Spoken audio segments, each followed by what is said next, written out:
J'imagine que c'était chorégraphié. J'ai vu quelques-uns de mes camarades là-haut. Bien, on va attaquer, ça fera venir les troupes. Merci à Monsieur Tavernier et Monsieur Moreau d'avoir répondu à l'invitation de notre commission d'enquête visant à établir les raisons de la perte de souveraineté et d'indépendance énergétique de la France, dont les auditions ont commencé la semaine dernière. Je remercie Monsieur Jean-Luc Tavernier, directeur général de l'Institut national de la statistique et des études économiques, la fameuse INSEE que les élus, dans tous les cas, et les Français, pour la plupart, connaissent bien, ainsi que M. Sylvain Moreau, directeur des études statistiques d'entreprise à l'INSEE, de venir présenter les données dont votre institution dispose et ainsi traduire les tendances significatives qui s'en dégagent. Bien que l'INSEE reste le chef de file du dispositif statistique français, d'autres administrations produisent également des statistiques sur l'énergie. Il y a en effet plusieurs approches possibles de cet objet d'étude, monétaire ou physique. Par ailleurs, l'appareil statistique français a toujours été corrélé à des organisations européennes ou internationales, ce qui est particulièrement nécessaire dans la compréhension des données économiques, ainsi que pour assurer le suivi des évolutions dans le domaine de l'énergie. C'est pourquoi, le 15 novembre prochain, nous auditionnerons en plus de l'INSEE, d'autres instances statistiques françaises et l'Agence internationale de l'énergie pour compléter les données que nous pourrons recueillir déjà cet après-midi. Messieurs, en vertu de l'article 6 de l'ordonnance du 17 novembre 1958 relative au fonctionnement des assemblées parlementaires, vous devez, Monsieur Tavernier et Monsieur Moreau, prêter serment de dire la vérité, toute la vérité et rien que la vérité. Ainsi, Monsieur Tavernier, je vous prie de lever la main droite et de dire « je le jure ». Je le jure. À votre tour, Monsieur Moreau. Je le jure. Je vous remercie et je vous laisse donc la parole pour un propos introductif avant de passer à mes questions, à celles du rapporteur et à celles des membres de la commission.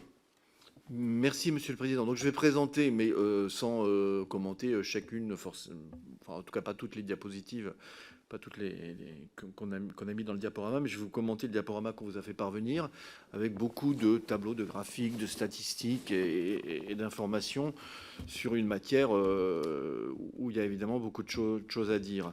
Donc, alors je signale au passage, pour qu'on s'y retrouve, c'est que le diaporama est paginé. Le numéro de la page, c'est un petit chiffre qui se trouve à droite du bandeau bleu de chaque diapositive. Donc on a essayé de vous faire un pot pourri, alors pas trop pourri j'espère, mais d'un certain nombre d'informations qu'on a dans la statistique publique. Je commencerai par dire un mot de l'organisation de la statistique publique en la matière, et puis ensuite on parlera du cœur du sujet qui est la facture énergétique et la manière dont on explique son évolution.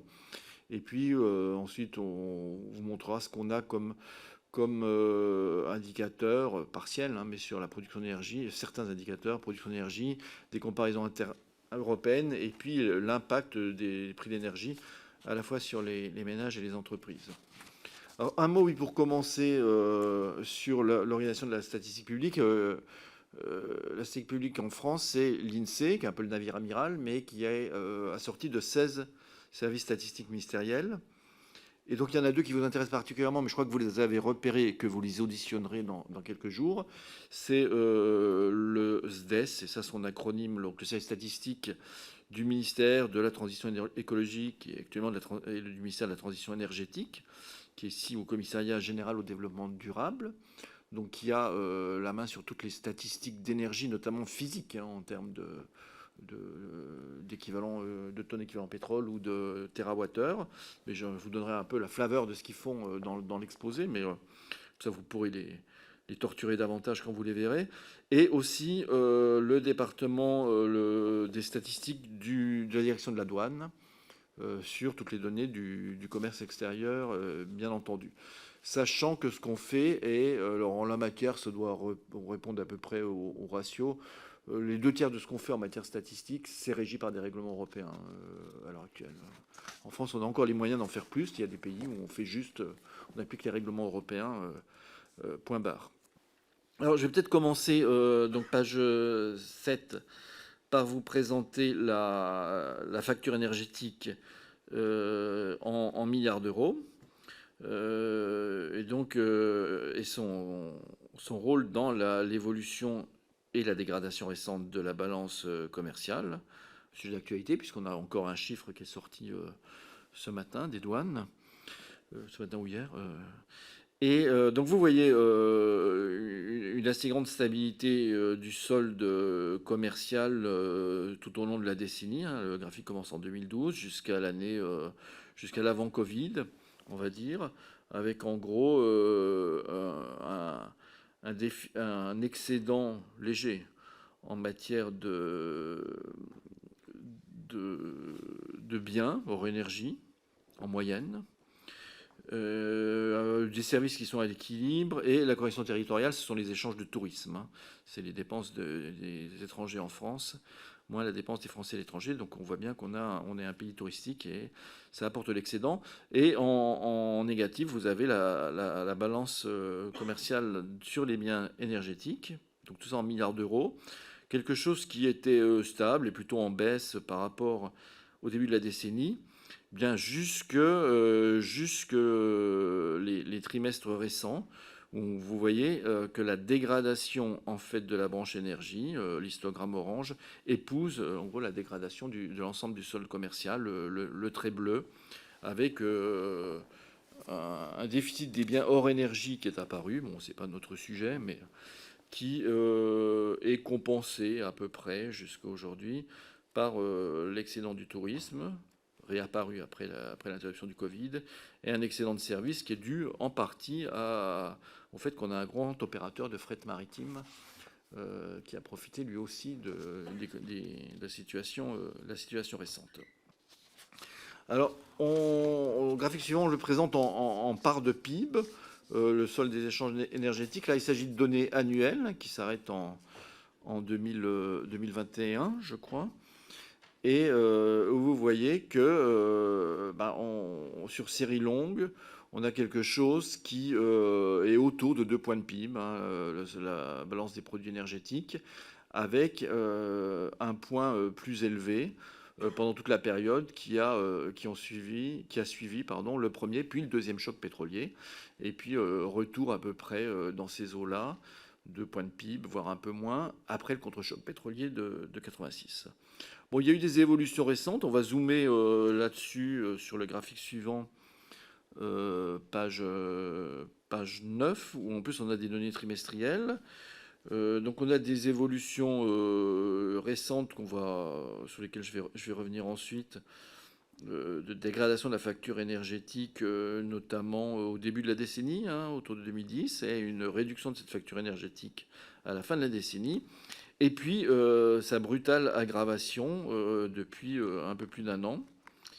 Donc on voit ensuite sur ce graphique la décomposition entre les produits pétroliers, enfin les hydrocarbures bruts, les produits pétroliers raffinés, le rose, et puis ce qui apparaît évidemment, c'est notable, en gris, c'est que les échanges excédentaires d'électricité, alors évidemment faibles en masse par rapport aux importations de produits pétroliers, mais enfin qui étaient quand même très constantes, cet excédent d'échanges en matière d'électricité a cédé la place ces derniers trimestres à un déficit important qui participe évidemment de l'aggravation.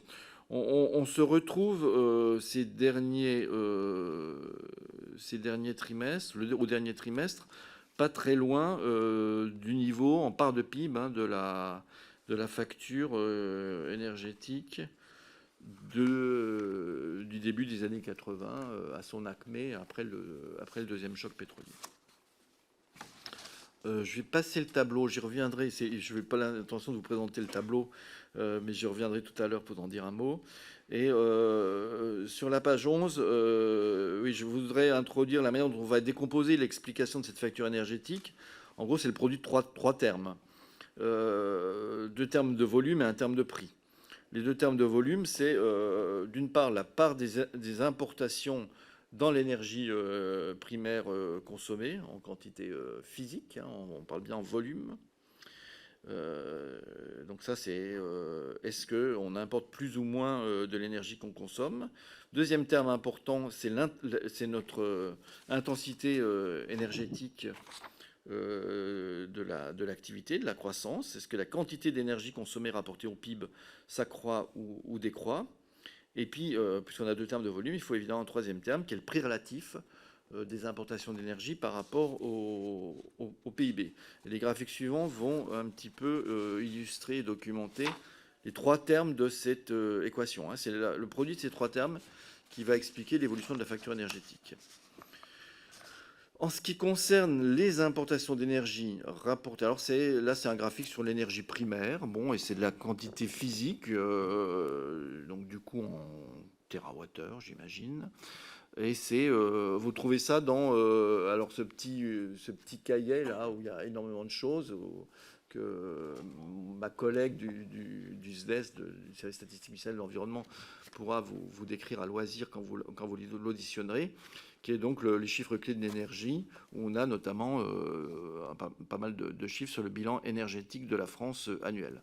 Bon, ce qu'on voit là, c'est que après avoir baissé au moment de l'accroissement du développement de la production d'électricité nucléaire, dans les années 70-80, on a une stabilité assez forte de la part d'énergie qui est importée par rapport à ce qui est consommé, avec même une petite baisse dans les... Alors, évidemment, il n'y a pas le point 2022 ici.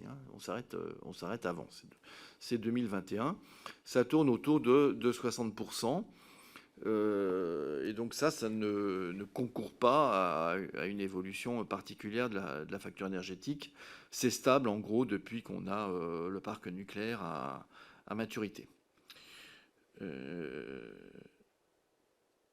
Ce qui signifie, comme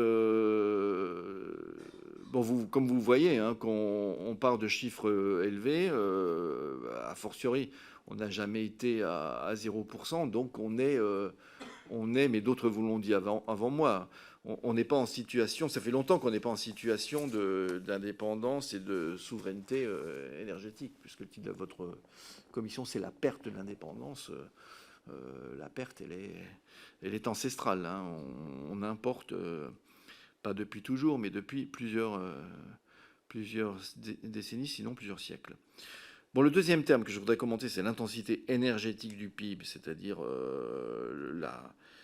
ce qu'il faut consommer d'énergie pour fabriquer 1 milliard d'euros de volume de PIB, une unité de PIB. Donc ça c'est un indice bassant, parce qu'on divise des choses qui sont pas des choses qui sont des grandeurs qui sont pas commensurables, mais enfin le ratio a un sens, mais c'est bien l'intensité énergétique de l'activité en France, et cette intensité énergétique elle baisse de manière très régulière, je dirais, et très graduelle quand on regarde l'énergie primaire ou l'énergie finale. Depuis donc là le graphique commence en 1990, mais on voit c'est une évolution très régulière. Donc aujourd'hui on est moins 25, moins 30% plus économe en énergie en part de PIB qu'on ne l'était dans les années 90, du fait de l'amélioration des technologies, du fait aussi de la baisse du poids de l'industrie peut-être dans l'ensemble de l'économie.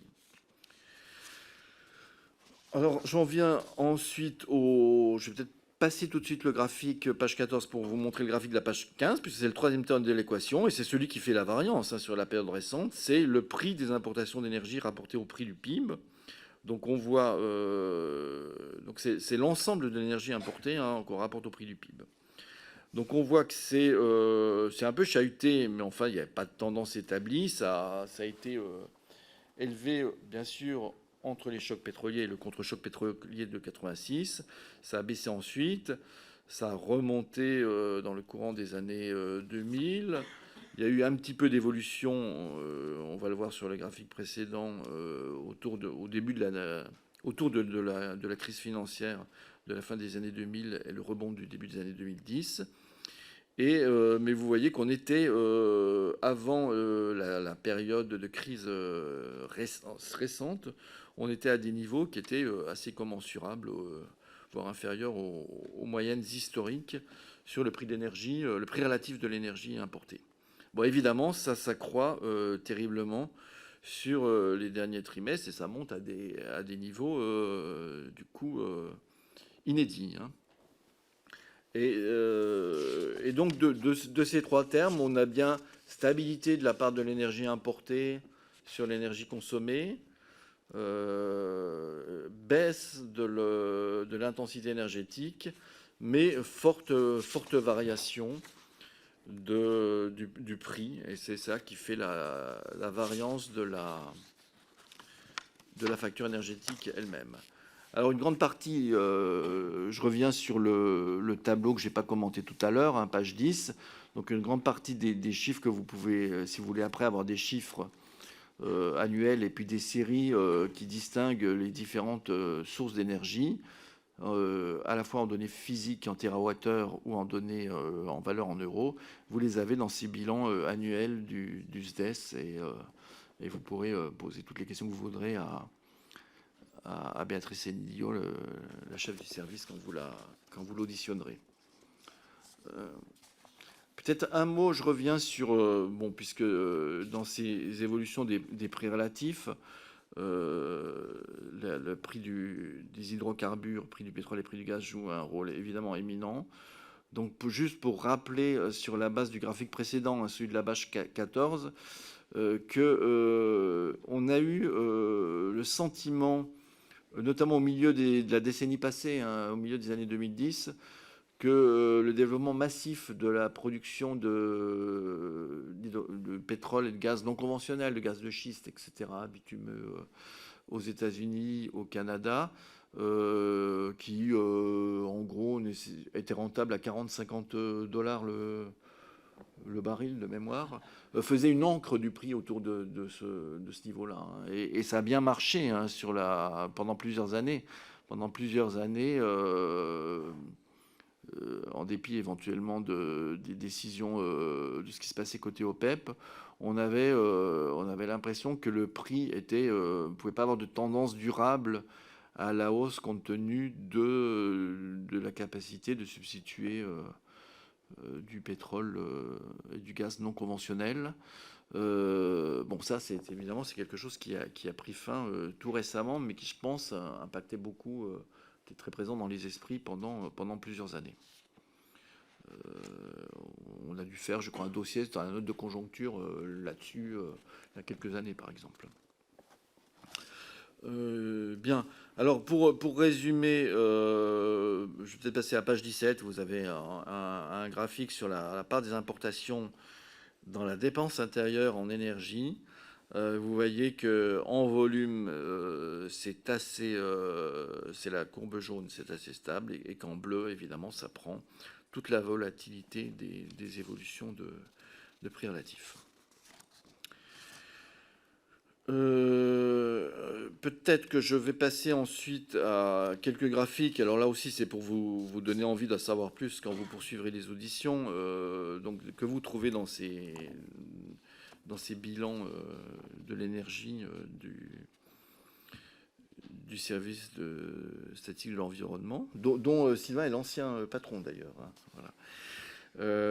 Donc vous avez, on voit là la proéminence dans l'énergie primaire, hein, c'est la page 19, depuis le développement des années, fin des années 70, années 80, début des années 90, la prééminence du nucléaire, la fin du charbon, et l'arrivée progressive, mais encore faible, hein, des énergies renouvelables dans cette affaire. Et si on regarde l'électricité, c'est la page suivante, la production nette d'électricité, donc on parle de térawattheures, hein, on voit en jaune, c'est toujours le nucléaire, en pourpre thermique classique, en bleu l'hydraulique et le bleu clair et l'orange qui viennent récemment sont l'énergie renouvelable. Ça permet un petit peu de positionner, puisque là il n'y a pas l'année 2022, c'est un graphique qui s'arrête en 2020, ça permet de positionner un petit peu l'estimation de production en térawattheures qu'on a pour cette année. Donc là, c'est tous les producteurs, il n'y a pas qu'EDF, on sait que le rôle prééminent d'EDF. EDF prévoit donc au jour d'aujourd'hui quelque chose en 2022 qui sera de 275 à 285 kWh dans sa communication la plus récente. Et on voit qu'au maximum, on était au-delà de 400 et qu'on était encore évidemment bien au-delà de 300 en 2019, avant la crise Covid. 2020 est impacté par la crise Covid. Et 2021 a dû remonter, j'imagine. Donc c'est une baisse très très notable de la production d'électricité en termes physiques qu'on vit cette année. Et c'est très probablement qui se prolongera en moyenne annuelle sur l'an prochain. Quelques graphiques sur les comparaisons européennes sur ces questions de dépendance énergétique. Alors, un graphique longitudinal d'évolution de la dépendance énergétique au niveau de l'Union européenne. Ce sont des statistiques d'Eurostat. Et vous voyez que ça s'est accru globalement sur l'ensemble de l'Union européenne. Alors évidemment, il faut faire attention parce que il y a l'élargissement de l'Union européenne, donc il y a peut-être des ruptures de série, mais enfin globalement la tendance, et c'est là, ça a fluctué, mais la tendance était plutôt à la hausse. Et si on compare pour le dernier chiffre qu'on trouve dans les statistiques européennes, où tous les pays ont renseigné, donc c'est l'année 2020, ce ratio d'indépendance énergétique, le rapport entre les importations nettes des exportations et l'énergie brute disponible dans les différents pays, c'est le graphique de la page 23. Vous voyez que l'Union européenne, c'est autour de un peu en dessous de 60%, et qu'on est plutôt à droite, donc un peu mieux que l'Union européenne, un peu moins dépendant, avec des évolutions qui sont très différentes d'un pays à l'autre. Évidemment, les pays les plus dépendants sont les îles de Malte et de Chypre, qui sont un petit peu à part, mais on voit même qu'il y a un bel écart entre l'Allemagne et la France. Donc on est en 2020 et on est avec une production nucléaire qui à l'époque n'est pas encore affectée par les baisses d'activité qu'on a connues récemment. Bon, ensuite, toujours pour vous donner un peu le goût de ce qu'on fait, et puis vous susciter éventuellement des questions, on a évidemment à l'INSEE des modélisations macroéconomiques. Le modèle aujourd'hui s'appelle Mésange, un joli nom. Mais alors je vais dire un mot parce que c'est intéressant, mais ça a des limites. Donc traditionnellement, dans ces modèles, on a la hausse du prix du pétrole, parce que c'était ça la variable qui bougeait. Mais à vrai dire, 1 milliard d'euros équivalent, une hausse du prix du pétrole ou une hausse du prix du gaz, si on boucle pas sur le prix de l'électricité, c'est un sujet, mais c'est à peu près la même chose. On voit que les effets sont importants, mais qui sont quand même assez raisonnables, enfin assez limités. 10 $ de prix du baril de pétrole la deuxième année, c'est une perte d'activité d'un quart de point de PIB, ce genre de choses. Évidemment, d'une part, il y a ce que je disais à l'instant, c'est-à-dire que dans la mesure où le prix du gaz évolue du fait du marché européen, a une influence du fait du marché européen sur le prix de l'électricité, cet effet-là est un minorant, puisque dans la période actuelle où la centrale marginale appelée, la centrale à gaz, fait monter le prix de l'électricité sur le marché, c'est un minorant. Et puis ça peut être aussi un minorant parce qu'il y a des non-linéarités. Parmi ces non-linéarités, il y a le fait que à un niveau élevé du prix de l'énergie, il y a des entreprises, alors la presse en fait beaucoup l'écho, on pourra y revenir. Il y a des entreprises qui ne peuvent pas passer le prix des intrants, le prix des consommations intermédiaires d'énergie dans leur prix de vente, et qui se retrouvent à vendre à perte et qui préfèrent s'arrêter. Donc c'est des exemples qu'on a bien en tête, qui sont pas forcément, parce qu'on n'a pas vécu ça beaucoup dans la période récente, dans la période où on estime les modèles, qui sont pas forcément cohérents, ou en tout cas pris en compte dans ce type de variante. Donc il y a deux raisons, je dirais, pour lesquelles ces variantes-là sont un peu un minorant de ce qu'on peut avoir dans la situation actuelle. Donc si on fait plus que 10 $, enfin que l'équivalent en euros, et c'est bien plus, hein, la facture énergétique que 10 $ du baril, je pense qu'il faut faire plus qu'une extrapolation linéaire de ces chiffres-là. Bon, je termine l'exposé là avec des considérations sur les impacts ressentis par les ménages et les entreprises tels qu'on le voit dans nos instruments. Alors je vais être rapide parce que c'est un sujet qui est bien connu sur l'évolution de l'indice des prix à la consommation. Vous avez l'évolution du glissement annuel dans le graphique de la page 28. La contribution de l'énergie, c'est le rouge. Donc très à la baisse, notamment dans la période de confinement. En 2020, ça a contribué négativement à l'inflation et ça a conduit à une inflation quasi nulle au cours de l'année 2020. Et on voit comment ça se retourne avec la reprise. Et avant, bien sûr, on le sait, avant la guerre en Ukraine.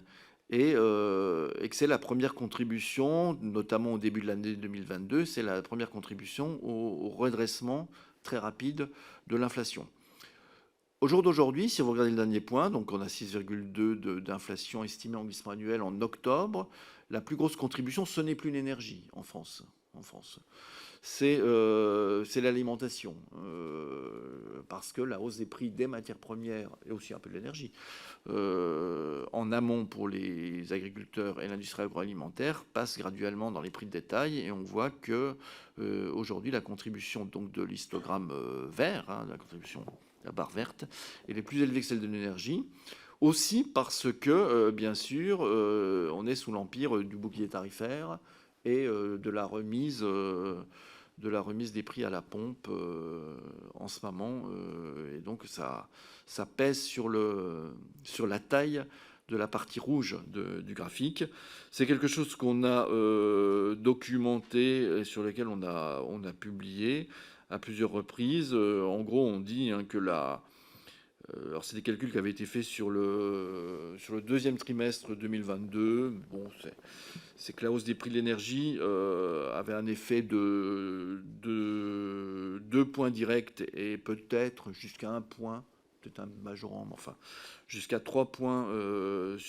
Donc 1 point de manière indirecte, je veux dire, à travers les effets qu'elle a sur les autres produits.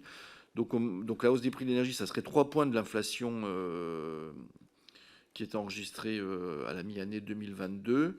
Et sans le bouclier tarifaire, ça aurait été 3 points de plus. Donc le bouclier tarifaire, c'est une publication qui était abondamment commentée, a réduit de moitié la contribution de l'énergie à l'inflation. Bon, je n'évoque pas ce qui est en bas de cette slide, page 29, qui est quelque chose qu'on essaie de bien documenter aussi, qui est que bien sûr cet effet sur les ménages de la hausse des prix de l'énergie et des produits alimentaires est assez différente selon la situation dans laquelle on vit. Le revenu, mais pas que le revenu, le lieu de vie, par exemple. Bon, ça, si ça vous intéresse, mais c'est plus très conjoncturel.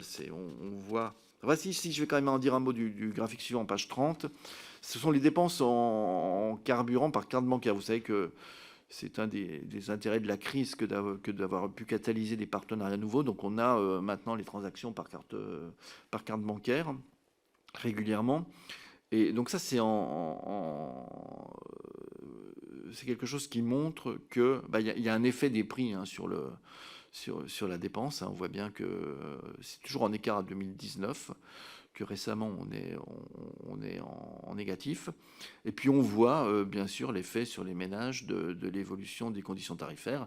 Et donc il y a eu moins d'achats avant le 1er septembre et plus d'achats au début septembre, au moment où la remise était mise en œuvre. Bon, je passe aux entreprises, qui est quelque chose qui est peut-être moins connu, moins commenté, mais qui est intéressant. Rapidement, monsieur le directeur, s'il vous plaît. Oui, j'ai fini, c'est la fin. C'est l'indice des prix de production, donc c'est l'indice des prix de production de l'industrie. Sur la page 32, c'est production, distribution d'électricité, de gaz, de vapeur et d'air conditionné. Et on peut descendre, on peut aller directement à la page 33, c'est un peu plus fin dans la nomenclature, qui est juste l'électricité. En bleu, c'est l'indice français, et en rouge, c'est l'indice de l'ensemble de l'Union européenne. Donc c'est passé en 2015. On voit que c'est assez stable, on voit que ça décolle, comme on l'a vu avant la guerre ukrainienne, dans le courant de l'année 2021. Et on voit quand même un écart qui est très très significatif. Donc sur une même base 100 en 2015, et en gros du 100, quelque chose qui est resté autour de 100 avant la crise sanitaire. On se retrouve à un indice qui est 200 pour la France et 300 pour l'Union européenne. Et ça, c'est lié pour beaucoup, massivement, au dispositif AREN, bien sûr. Donc on le voit là sur le graphique. Ce n'est pas quelque chose qui est autant commenté que les différences d'indice des prix à la consommation. C'est pour ça que je voulais vous en faire part. Et puis 2 mots pour dire que dans nos enquêtes de conjoncture, on voit bien sûr dans les soldes d'opinion que nous disent les entreprises un effet très massif et très inédit de hausse du solde d'opinion sur l'évolution probable des prix de vente, et c'est vrai dans tous les secteurs, à moindre degré dans les services, à la courbe rouge, page 34, mais c'est vrai dans tous les secteurs. Et on voit aussi, c'est page 35, des difficultés importantes, inédites, du côté de l'offre, et donc des difficultés d'approvisionnement tout à fait inédites, notamment dans l'industrie manufacturière et dans l'industrie du bâtiment. Ce sont les deux courbes qui sont présentes dans cette diapo de la page 35. Et ça, c'est beaucoup plus difficile à modéliser, une difficulté d'approvisionnement. Et aussi parce que c'est pas un phénomène qu'on a rencontré précédemment sur ces historiques. Vous ne trouvez nulle part dans le passé, dans les enquêtes de conjoncture, une telle proportion d'entreprises qui déclarent des difficultés d'approvisionnement. Alors voilà, je vais peut-être juste vous envoyer, parce que j'ai été long, je comprends, à la page 40 pour vous montrer qu'on a c'est quelque chose qu'on a publié aussi dans une note de conjoncture récente. On a regardé quel est les poids de l'énergie et de ses différentes formes dans la part des consommations intermédiaires des différentes branches industrielles, surtout industrielles. Donc on voit sans surprise que chimie, métallurgie, papier, carton apparaissent très, très énergivores, avec beaucoup plus d'électricité côté métallurgie, papier, carton, et beaucoup plus, bien sûr, de pétrole côté chimie. Bon, on voit et puis il y a aussi bien sûr les secteurs de services de transport qui apparaissent évidemment très énergivores. Et c'est intéressant de noter que d'ores et déjà, si on regarde la production industrielle, les derniers chiffres connus, donc on compare les données du troisième trimestre 2022, on a les indices de production industrielle jusqu'à septembre. Donc si on compare juillet, août, septembre 2022 à juillet, août, septembre 2021, c'est ça que signifie page 41, le T sur T-4, on voit que les secteurs dont la production industrielle baisse d'ores et déjà, sont bien les secteurs qui sont les plus énergivores: sidérurgie, autres métallurgie, pâte à papier, etc., chimie, ciment. Il y a peut-être un point inattendu, c'est qu'à ce stade, on ne voit pas dans la fabrication de verre et d'articles en verre, qui est aussi quelque chose d'énergivore, on ne voit pas de baisse de prix, de baisse de volume produit, mais on s'attend à ce que la série se retourne dans l'avenir. Voilà, Monsieur le Président, ce que je pouvais mettre en mise de jeu pour vous montrer un peu l'étendue de ce qu'on pouvait apporter pour améliorer l'information de la Commission. Merci beaucoup, monsieur le directeur. Donc, juste une première question pour bien cerner le périmètre d'études de l'INSEE sur la question énergétique. Parce que là, les chiffres que vous nous présentez, c'est essentiellement des transactions en volume de prix. Il n'y a pas d'unité énergétique de base, là. Enfin, on n'en a pas trop vu dans la construction économique sur la réalité du kilowattheure ou du mégawattheure énergétique. Alors s'il y a un peu les deux, mais j'ai pas voulu en faire trop là-dessus parce que je sais que vous allez auditionner les collègues des statistiques de l'environnement et c'est eux qui produisent ces données. Donc j'ai pas voulu trop jouer au coucou. Mais donc on vous trouvez là beaucoup de données qui sont issues des comptes nationaux, de nos indices des prix ou l'indice du prix de la production industrielle ou l'indice de prix de volume de production industrielle qui sont faites chez mon voisin, là, chez Sylvain Moreau.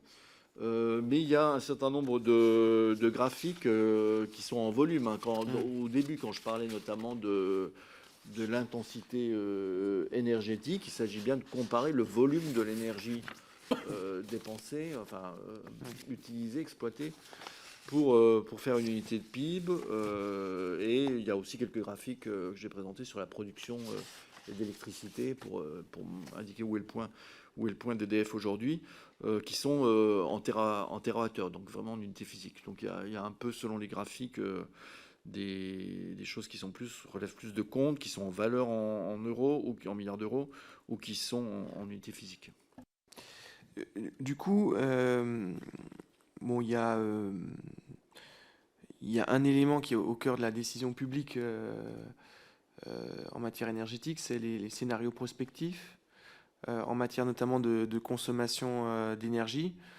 Si on considère que la donnée d'entrée de la définition d'un système productif, c'est le besoin de consommation, c'est pas forcément un paradigme qui est partagé politiquement par tout le monde, mais enfin, c'est quelque chose qui était communément assez accepté jusque-là. Est-ce que vous contribuez d'une façon ou d'une autre à l'élaboration des différents schémas qui peuvent exister? Alors, il y a les schémas institutionnels de RTE, parfois de l'ADEME. Est-ce que vous avez été amené à contribuer à la réalisation de ces scénarios, notamment sur la meilleure définition pour ces opérateurs? RTE n'est pas un spécialiste de la consommation ou de la production économique, de la compréhension de la dépendance énergétique de notre système de production ou du confort des Français. Non, on n'a pas eu l'occasion de le faire. On n'a pas eu l'occasion de le faire. Alors actuellement, on travaille dans un ensemble dans un groupe de travail interadministration qui vise à vraiment améliorer la modélisation macroéconomique autour de ces questions. Par exemple, on voit bien qu'on ne peut pas se contenter de modèles néo-keynésiens pour dire l'investissement vert va être forcément favorable à l'activité comme une relance classique par l'investissement, parce que en fait, qu'est-ce qui se passe dans la réalité des choses, c'est qu'il va y avoir sans doute de l'obsolescence du capital brun, du capital des investissements qui sont trop polluants, un besoin d'investissement accru qui chiffre en point de PIB, hein, d'investissement vert, comment ça boucle sur le financement, comment ça boucle sur l'équilibre consommation-épargne. Donc c'est des choses qui nécessitent vraiment, je pense, de réfléchir complètement à la modélisation. C'est ce qui se fait actuellement, notamment sous l'égide de Jean Paysanit-Ferry, qui a une lettre de mission à cet effet. Ça, on participe à ça. Donc jusque-là, dans les dernières années, j'ose plus, sous peine de créer des polémiques, mais j'ose plus définir de pas de temps, mais disons que depuis qu'il y a des scénarios un peu originaux sur la transition énergétique qui apparaissent dans le débat public, vous n'avez pas contribué à les étayer. Donc je pense notamment au scénario que RTE a pu faire dans les années 2015 sur des évolutions à la baisse, voire à la forte baisse du besoin énergétique en France. Vous n'avez pas été sollicité pour l'établissement de ces scénarios. Alors forcément de manière indirecte et très amont, à travers, puisque le premier input qu'on donne à l'INSEE, ce sont les projections démographiques, et les projections de population sont quand même, c'est un ingrédient évident. Le second, qui est quelque chose de beaucoup plus difficile à faire, c'est les estimations de croissance potentielle. On part d'une situation, en gros, où on ne se préoccupait pas tellement des facteurs, des facteurs de limitation physique, parce qu'on voit bien sur les dernières décennies, on n'a jamais été confronté à des facteurs de limitation physique. Et donc tous les calculs que vous trouvez sur la place en matière de croissance potentielle, c'est des choses où on regarde l'évolution du capital, l'évolution de la population, bien sûr, puis l'évolution de la productivité globale des facteurs à travers l'évolution du capital, l'évolution de la productivité, du travail et la productivité du travail et du capital, et deux facteurs combinés, le progrès technique, quoi, en gros. Et donc ça, on y contribue comme les autres en essayant de réfléchir à ces questions. C'est un input qui est après considéré comme pour pas mal d'organismes. Je pense, je connais pas bien tout ce qui a été fait par RTE, l'ADEME, etc. Mais je pense qu'ils se fondent sur des hypothèses de croissance potentielle de ce type. Évidemment, c'est une question ouverte de savoir si, à l'avenir, c'est toujours la bonne manière de faire ou si on doit considérer qu'on a un facteur limitant physique. Mais c'est une question qui en plus, une complexité évidemment effroyable, mais qui en plus ne se pose pas au niveau d'un pays, qui se pose au niveau de l'ensemble de la planète, ce qui rend la chose encore plus complexe. Bon, en quelque sorte, vous nous rassurez en disant qu'on commence au moins à y réfléchir. Monsieur le rapporteur. Merci, Monsieur le Président, et merci à vous, Monsieur le Directeur Général, et à vos collègues pour la qualité de la présentation. Je reviens un petit peu en arrière avant la prospective, Monsieur le Président, pour vous interroger de manière générale sur la question de la souveraineté, en vous demandant plusieurs choses. La première, c'est au sein de l'INSEE, quels sont les différents concepts que vous utilisez pour évoquer la souveraineté sur la question énergétique, mais plus généralement sur la question industrielle. Est-ce que vous avez d'autres mesures que le taux de dépendance? Est-ce que vous avez recours à des proxys pour parler de vulnérabilité, pour parler de sécurité d'approvisionnement? Et du coup, la deuxième question attenante, c'est comment est-ce que quel degré de valeur vous accordez au taux de dépendance énergétique pour apprécier la question de l'indépendance énergétique de notre pays?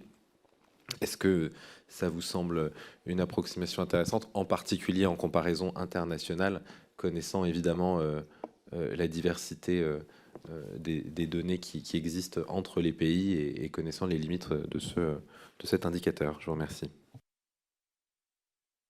Merci. Alors, la souveraineté, je pense qu'on ne retrouvera jamais sous timbre INSEE la mention du mot souveraineté. Je ne pense pas que ce soit un concept statistiquement labellisé.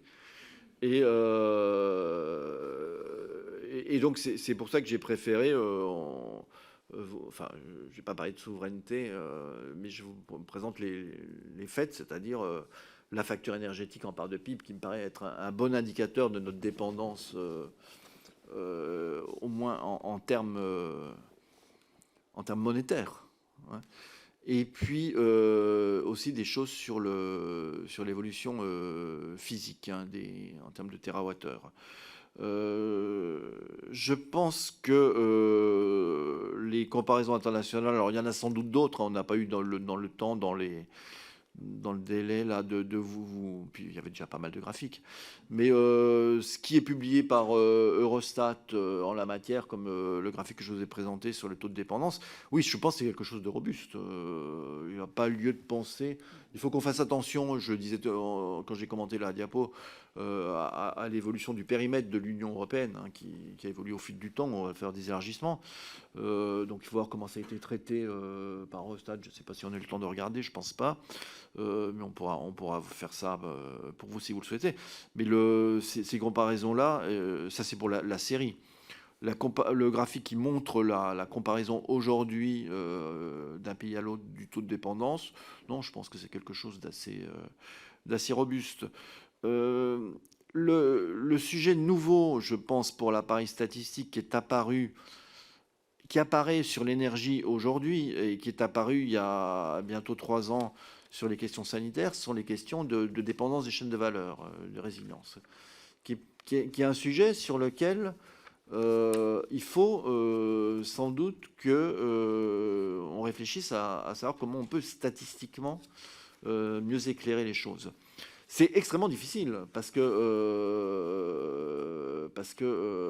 moi, je n'ai pas la prétention de mieux connaître que tous les chefs d'entreprise de France l'éventail de leurs fournisseurs et la fragilité de leurs sous-traitants de rang 1, 2, 3, 4, etc. Alors, on a une enquête chaîne de valeur, donc je ne sais pas, Sylvain, tu veux peut-être dire un mot, qui va, je ne sais pas, objectivement, on essaye de faire des efforts en ce sens.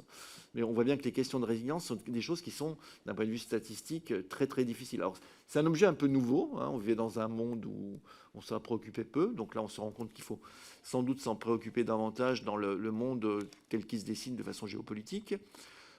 Après, comment on y répond, avec quel type d'instrument, c'est pas quelque chose de tout à fait simple, hein, pour le dire par euphémisme. Il y a une enquête, effectivement, qui pour le moment est une enquête européenne, expérimentale, qui s'appelle l'enquête chaîne de valeur, qui en a la 3e édition et dont les résultats devraient être disponibles là, les résultats de la 3e édition devraient être disponibles là prochainement, qui va permettre justement une comparaison des différents pays européens. Ce que je trouve très intéressant, c'est qu'il y avait quand même pendant très longtemps une assez forte réticence d'un certain nombre de pays, y compris des pays importants comme l'Allemagne, pour mener ce type d'enquête. Et lors des dernières réunions internationales, on s'aperçoit que c'est des enquêtes qui deviennent presque structurelles, puisque certains pays, notamment du nord de l'Europe, ont décidé d'en faire une enquête annuelle. Et typiquement, on est en train de se poser la question, nous, savoir si notre dispositif d'observation, mais comme l'a dit Jean-Luc, c'est vraiment c'est une enquête qui est pas forcément très, très facile à mener, parce que c'est une enquête qualitative qui permet donc, sur les 3 dernières années, donc ce qui va sortir là, c'est sur la période 2018-2020, donc qui va permettre d'avoir un état des lieux avant la crise du confinement, de la façon dont les entreprises étaient organisées, dont elles voyaient les possibilités de délocalisation d'un certain nombre de l'appareil productif, etc. Donc ça, c'est des choses qui vont être publiées là. Bon, j'espère qu'on va pouvoir les publier en début d'année prochaine. Et donc la question effectivement se pose. Je pense que pour faire évoluer notre appareil d'observation, pour avoir quelque chose qui soit probablement beaucoup plus régulier, à l'instar de ce qu'on a, par exemple, sur les comptabilités d'entreprise, où on sort des résultats tous les ans, quoi. Voilà. Sachant qu'un certain nombre de pays européens dans le nord de l'Europe le font déjà. Enfin, ont à leur programme de travail de le faire à partir de 2022-2023. Pour votre seconde question, alors je m'aventure un peu au-delà de mon domaine de compétences, et puis c'est pas forcément c'est plus une position personnelle que je vais exprimer, mais je vis avec l'idée quand même qu'on est dans un espace européen assez solidaire et géopolitique, d'un point de vue géopolitique, assez stable. Et donc ces questions de degré d'indépendance énergétique doivent s'appréhender vraiment au niveau européen. Et c'est d'une part. D'autre part, on est un pays qui importe énormément de matières premières, notamment minérales. Et donc, de toute façon, on a une indépendance, s'il n'est pas lié à l'énergie fossile, elle sera liée aussi pour produire des énergies renouvelables. On voit bien que elle se transporte sur des sources, notamment de matières premières métalliques, à l'évidence. Donc il faut raisonner à la fois au niveau européen et à la fois sur une échelle de matière qui est très élevée, avec, comme je disais, alors on va essayer de faire des efforts avec ce type d'enquête, mais le fait qu'en plus on a des sous-traitants en cascade, et donc c'est pas forcément facile d'identifier toujours la dépendance, enfin celle qu'on veut connaître, la dépendance fondamentale à un problème notamment géopolitique. Je vais juste rebondir là-dessus, sur la question de l'interdépendance européenne. Parce qu'en fin de compte, sur la question énergétique, et notamment sur la question de l'électricité, on a certains marchés européens, mais avec des stratégies de production nationales. Et une stratégie d'influence des différents États sur la définition du cadre européen. Est-ce qu'on mesure l'interdépendance des pays européens sur la question énergétique et notamment sur la question de l'électricité, parce que globalement, c'est vrai que l'Europe, à part quelques pays du Nord, importe du pétrole et du gaz. Sur l'électricité, qui sont plutôt produites sur le territoire européen, dans la définition des règles de marché, il y a quand même un jeu d'influence qui peut être structuré par cette interdépendance européenne. Est-ce que ça, on peut disposer de moyens de le mesurer?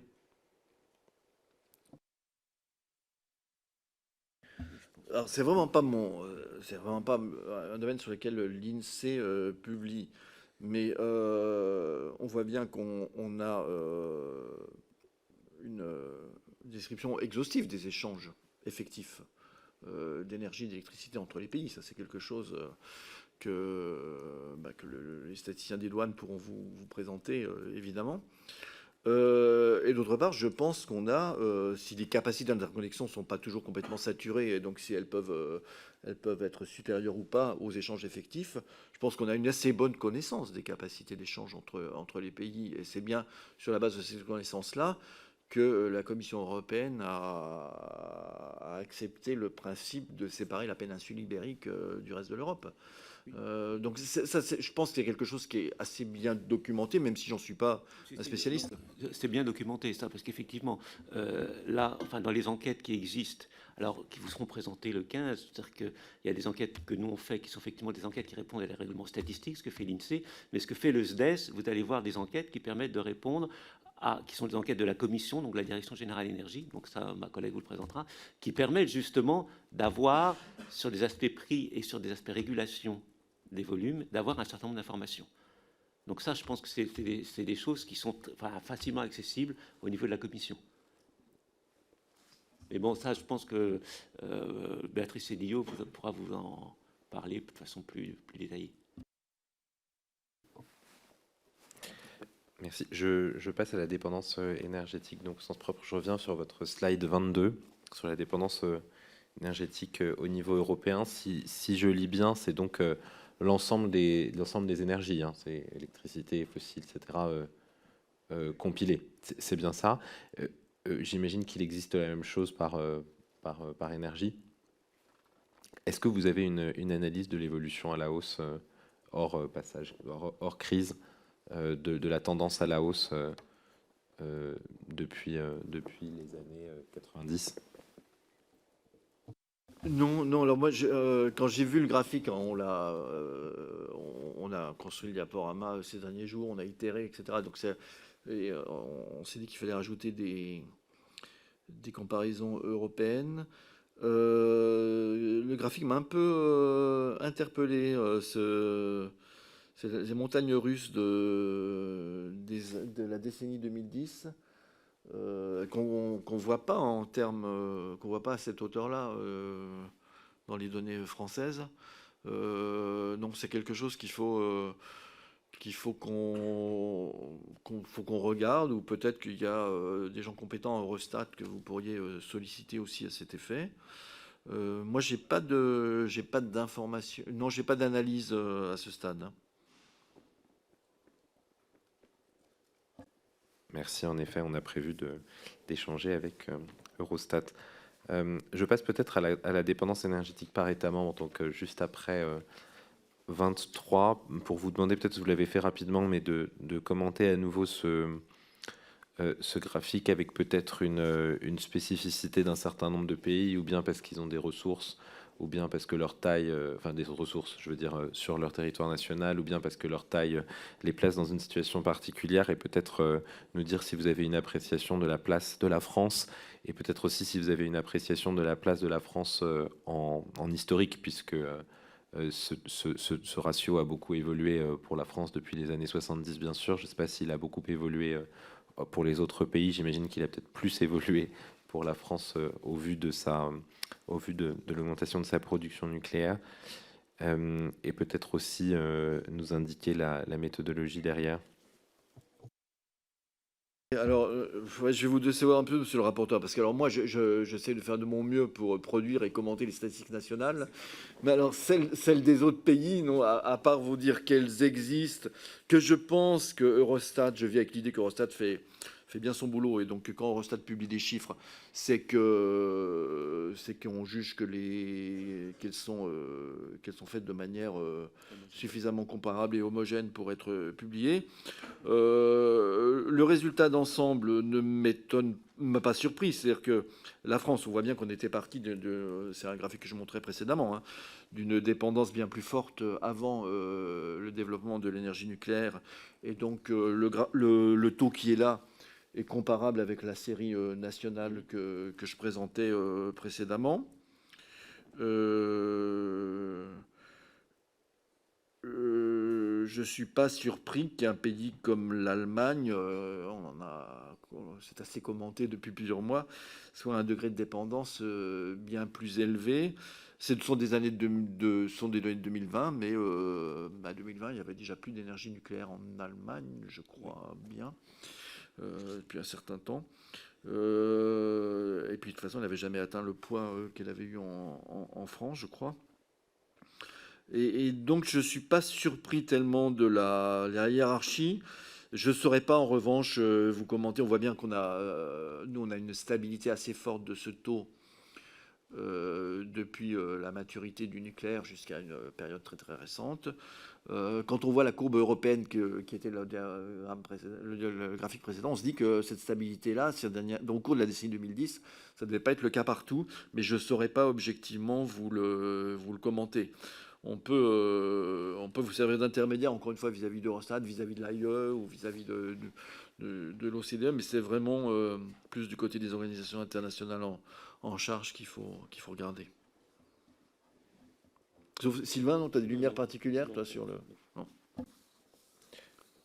Je vous remercie. Et alors, sur ces questions de dépendance et d'importation, une dernière question de détail, slide 9.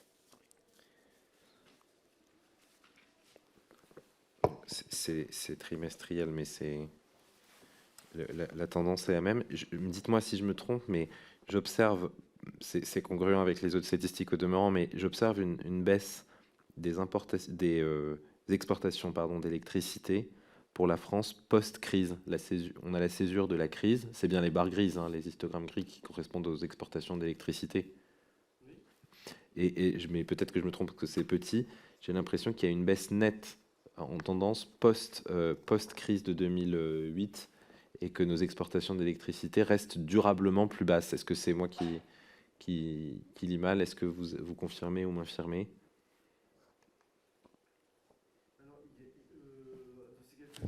Ça, on pourra peut-être demander aux collègues des douanes de vous raconter ça en détail quand vous les reverrez. Du coup, on voit une baisse assez sensible, oui, autour de 2008-2009, et ça remonte après. Bon, c'est des petits chiffres, hein. Oui, c'est un peu moins élevé qu'avant. Je sais pas. Si tu as de ta vie antérieure, tu as peut-être quelques souvenirs. Les souvenirs que j'ai, c'est que c'est très lié à l'état du parc nucléaire. Donc il faut regarder à chaque fois ce qui a pu se passer à ce moment-là, et il est possible qu'après 2008, il y ait eu bon, à regarder, mais l'expérience que j'ai, c'est qu'à chaque fois, notamment les exports en termes d'électricité étaient très liés. Le volume d'export était très lié effectivement à différentes maintenances qu'il peut y avoir sur certaines centrales nucléaires. Mais ça, je pense que c'est... J'imagine que vous pourrez répondre, mais peut-être que sur la chronique, la DGEC, je ne sais pas si vous ou EDF pourront vous répondre de façon plus détaillée. C'est intéressant parce que comme on a un chouille plus loin la production nette d'électricité, même s'il y a des variations sur le nucléaire, enfin, on voit que la production nette d'électricité, elle baisse pas après 2008. Mais c'est vrai que les exportations baissent. Voilà. Mais c'est peut-être quelque chose que... Alors, est-ce que... Il y a un petit à-coup, si vous voyez sur le graphique de la page 20, il y a un même petit accro à la baisse en 2008, on dirait, la production d'électricité. Mais ça, franchement, j'ai plus le souvenir. En tout cas, c'est des évolutions très minimes par rapport à ce qui se passe aujourd'hui. Et évidemment, les importations nettes qu'on connaît en 2022. Oui, d'un point de vue du statisticien. Non, mais c'est Et le dans les sujet. faits, Non, mais le sujet qu'on cherche à traiter, c'est celui de la prévision du besoin, finalement, et de la façon dont les pouvoirs publics répondent à la prévision du besoin. Donc la question qui me semble se poser en seconde ligne derrière la question du rapporteur, c'est est-ce que la baisse relative des exports à compter de 2008 signe un moindre besoin de nos voisins, une moindre capacité à l'export, et si c'est une moindre capacité d'export, est-ce que c'est lié à une moindre capacité à produire, ce qui ne semble pas forcément être le cas vu votre graphique page 20, ou est-ce que c'est une moindre disponibilité de l'énergie produite à l'export? Ce qui voudrait dire que les besoins continuent de croître et qu'on récupère un peu de notre marge sur ce qu'on vend plus à nos voisins. Il n'y a pas 36 solutions, quoi. Non, mais on dira à nos collègues de venir avec un peu de billes quand ils vous verront sur ce point. Mais on voit bien que, oui, on voit bien que l'épisode récessif de 2008-2009, il a quand même été très fort partout en Europe et qu'il a sans doute réduit la demande de nos partenaires, de nos clients en matière d'électricité, hein. Et partant à la fois le solde des échanges nets et la production, puisqu'il y avait moins de besoins à satisfaire. Mais bon, mais encore une fois, c'est une conjecture parce que j'ai plus en tête si j'ai jamais eu l'histoire complète de ce qui s'est passé en matière de production et d'échange d'électricité en 2009-2010, mais c'est quelque chose qu'on va leur demander, en tout cas, de documenter pour vous. Merci, monsieur le directeur général. Je passe peut-être une question puisque vous avez évacué avec raison d'ailleurs statistiquement la question de la souveraineté, je passe à la question de la vulnérabilité, au moins économique, que vous traitez sous l'angle de la simulation sur Mésange de l'effet d'une hausse de 10 dollars du prix du baril. Pour vous demander, pardon si vous l'avez dit tout à l'heure et que j'ai été inattentif, pour vous demander confirmation que c'est bien la seule simulation qu'on fait dans ce cadre-là, c'est-à-dire qu'on regarde l'évolution, enfin la sensibilité au prix du pétrole, on ne regarde pas la sensibilité au prix de l'électricité ou la sensibilité au prix du gaz ou la sensibilité à d'autres types d'énergie. Et si c'est bien le cas, vous demandez si ce serait dans les cordes de l'INSEE de le faire, et si ça vous semble souhaitable pour avoir une vision un peu générale de la sensibilité au prix énergétique. Alors, je pense que c'est ce qu'on a sur étagère, c'est uniquement cette variante pétrole, ça c'est clair. Et on voit bien, c'est fait. Bon, bah, le pétrole, voilà, c'est une belle variable exogène dans nos modèles. C'est quelque chose qui est assez simple d'un point de vue méthodologique à isoler. Le gaz sans contagion sur l'électricité, ça serait la même chose avec un choc formaté de la même manière en milliards d'euros de surcroît d'importation, hein, ça, il n'y a pas de doute. La difficulté après, c'est d'intégrer, d'endogéniser, pour prendre notre langage, l'effet de l'évolution du prix du gaz sur le prix de l'électricité, qui peut pas être donné une fois pour toutes, qui dépend de l'évolution globale du marché de l'énergie européenne. Et c'est que c'est un sujet nouveau, hein. Je sais pas vous dire, je voudrais pas prendre un engagement au nom de mes collègues et de revenir avec. Je peux m'engager à regarder, ça c'est sûr, ça c'est clair. Et alors, un choc sur le prix de l'électricité. Comme on a là actuellement, la difficulté qu'on a aujourd'hui, nous, hein, ce sur quoi on travaille, c'est plutôt d'essayer d'éclairer au mieux, dans les meilleurs délais, le choc lui-même sur les prix d'électricité. Et à ce stade, si j'ai des moyens à mettre, je préfère les mettre sur ce qu'on essaie de faire, hein, chez Sylvain, essayer de voir quel va être le choc des prix de l'électricité dans les mois à venir.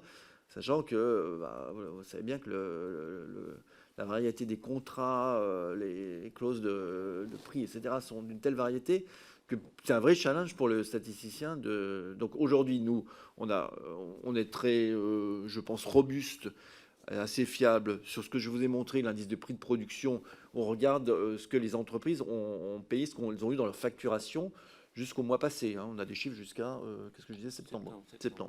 Et on aura octobre dans quelques jours, dans quelques semaines. Ça, on sait faire.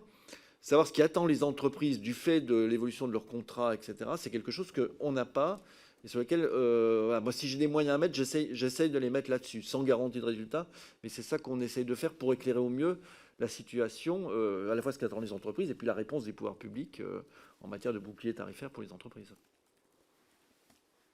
Le privilège parlementaire étant de pouvoir ne pas raisonner à budget constant, si d'aventure, dans la lignée des questions du président sur l'intérêt d'avoir une vision prospective, est-ce que ça vous semble faisable ou intéressant d'avoir ce type d'information?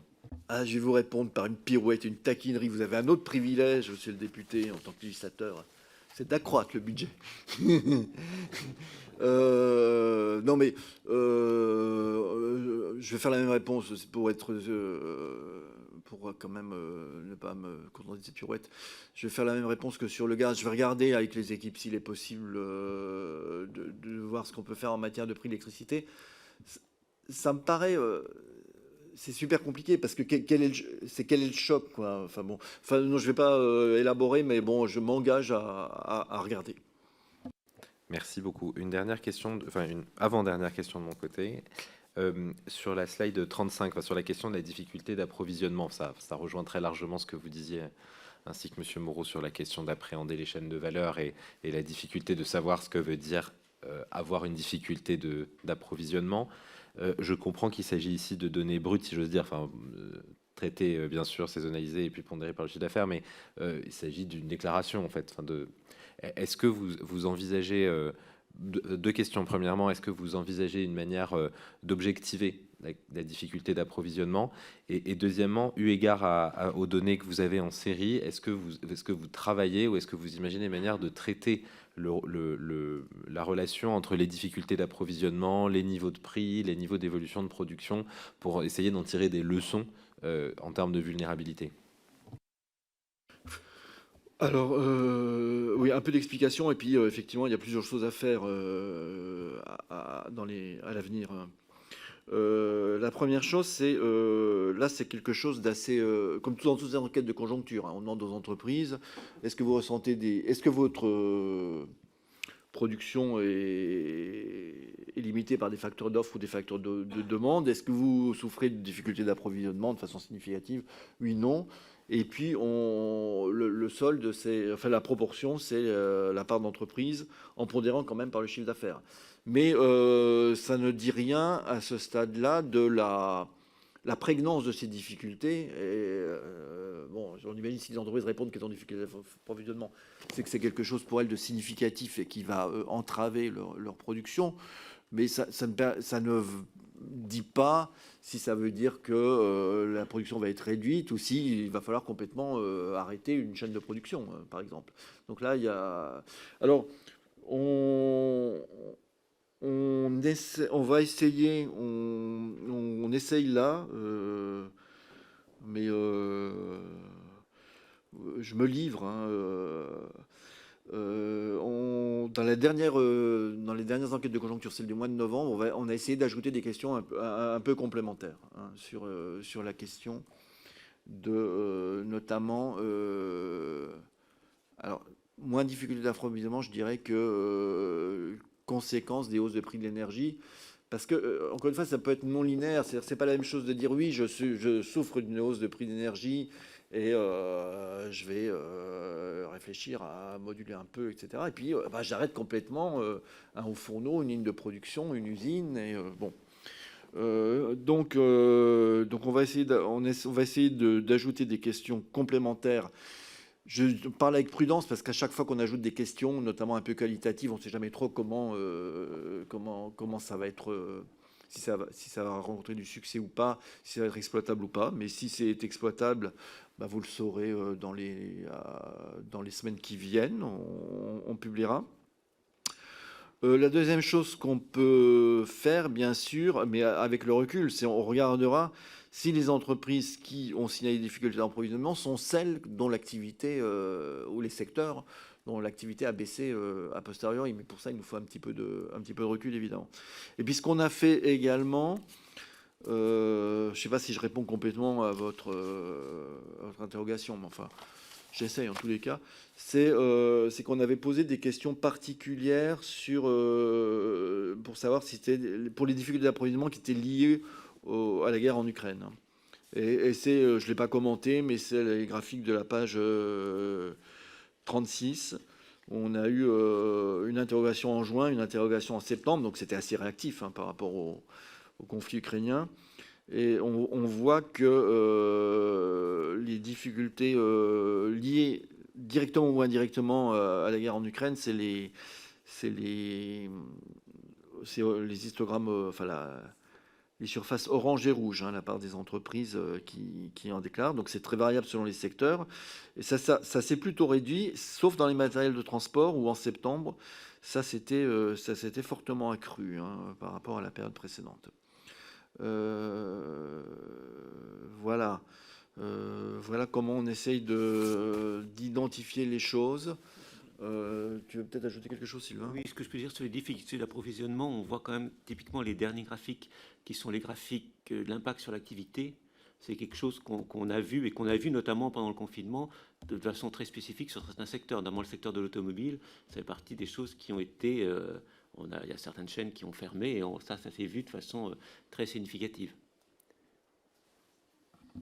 Il y a une certaine cohérence avec les difficultés d'approvisionnement ressenties, les évolutions de prix perçues par les entreprises et la manière dont elles répondent dans une enquête de conjoncture sur l'évolution de leur production, et ensuite ce qu'on voit dans l'indice de production industrielle.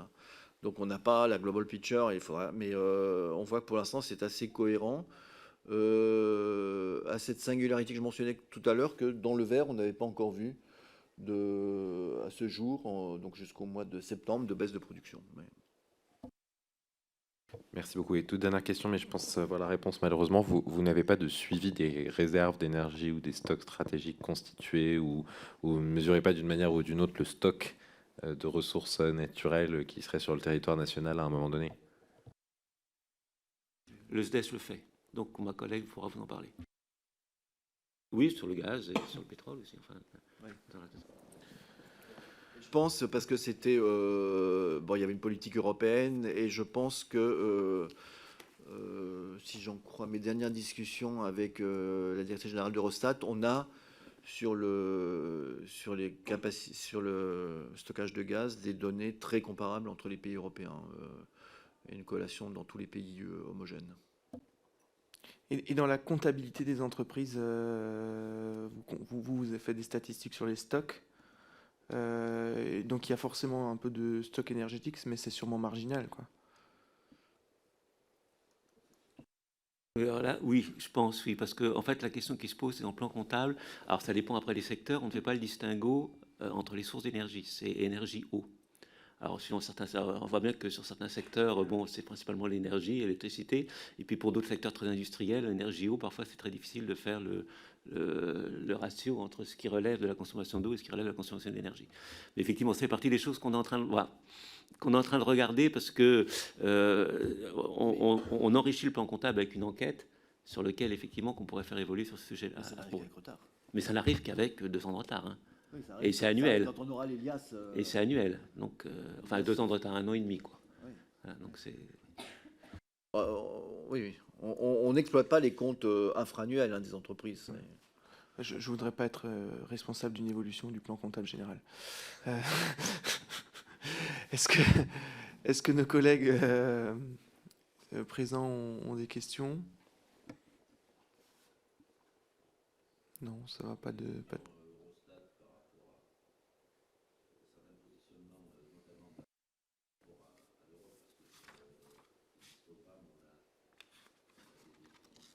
Dans le micro, peut-être On a une position sur... Je disais, j'aurais plutôt des questions à Eurostat quand on les auditionnera, parce que de connaître réellement, parce qu'on a des histogrammes qui nous donnent l'information européenne, mais quelle est la position de la France par rapport à ces positions-là? Très bien. Monsieur le rapporteur, vous auriez encore... des questions. Je crois qu'on a épuisé. Mon stock à défaut d'avoir épuisé les interlocuteurs. Écoutez, Monsieur Tavernier, Monsieur Moreau, Monsieur le directeur de cabinet, on vous remercie d'avoir accepté et d'avoir répondu à notre invitation. Nous ne manquerons pas de vous solliciter peut-être au fil de l'eau pour un certain nombre de consolidation de données, notamment après des échanges à construire, là qu'on a bien tracé avec les autres institutions chargées des statistiques, que ce soit à la DGEC ou aux douanes. Et puis après, échange aussi avec Eurostat, qui nous semble être un élément intéressant. Je vous remercie et je souhaite à tous les membres de cette commission une belle soirée.